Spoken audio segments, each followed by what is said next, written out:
This is episode 3 in a series I'm doing titled Straight No Chaser.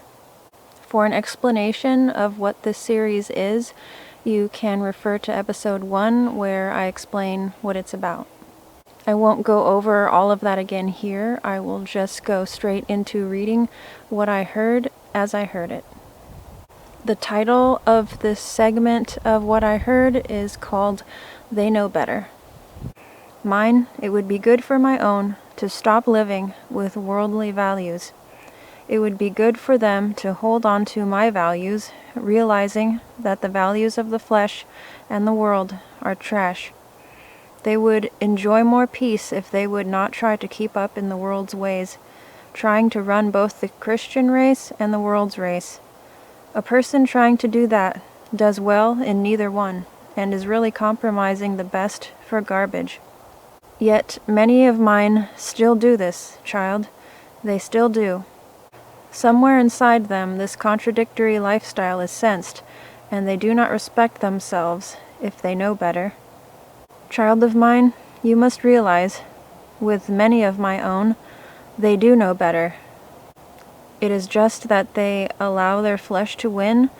They may still have unhealed areas and strongholds, and they may not be empowered by my Holy Spirit. There are different reasons, beloved, but many of my own know better. They just choose differently. You can see, child, in those debates, how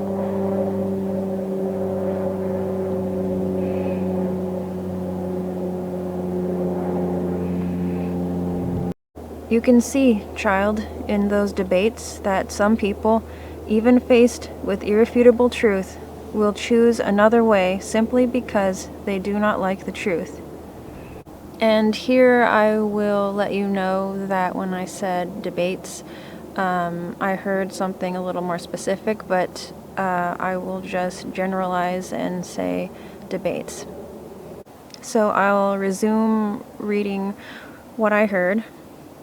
You can see, child, in those debates how some people, even when faced with irrefutable truth, will choose another way simply because they do not like the truth. It doesn't matter if it is the truth or not to them. Same with many of mine, child. They know better. They know the truth. They just don't like it. So they choose what they like instead. Often, what is easier. Mine, understand that I've already alerted my own to things that need changing in their life repeatedly. They just don't care to listen and heed my words. So then, child, that is their choice. Later on down the line, they might occasionally yearn for a deeper spiritual life with me and wonder why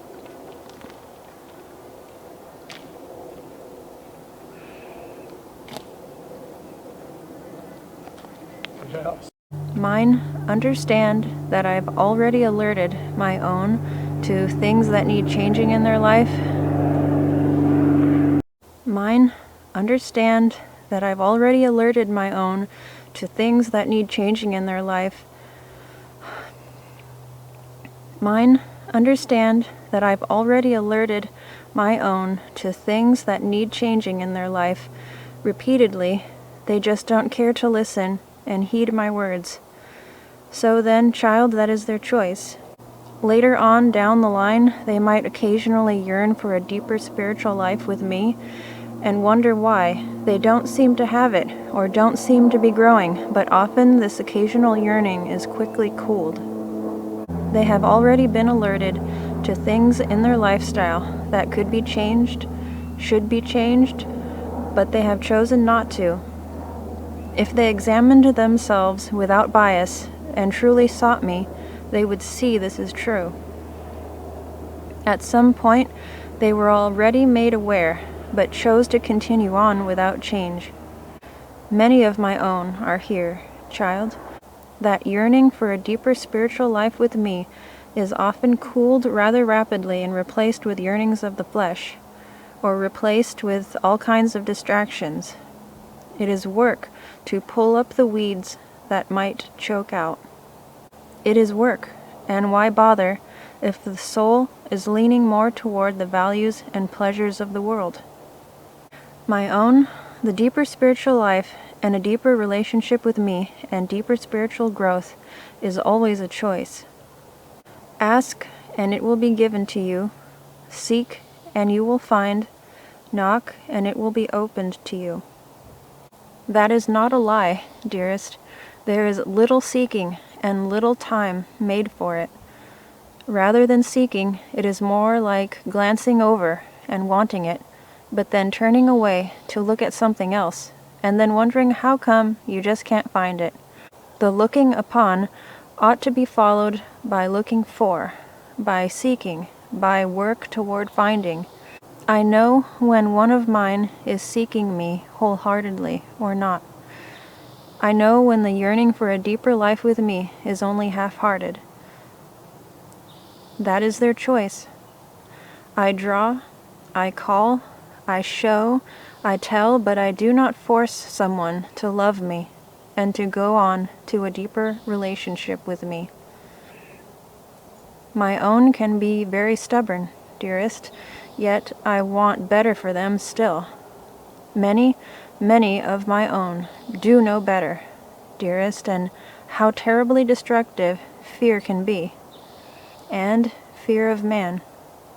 It isn't good if a man does not take the time to think, dearest.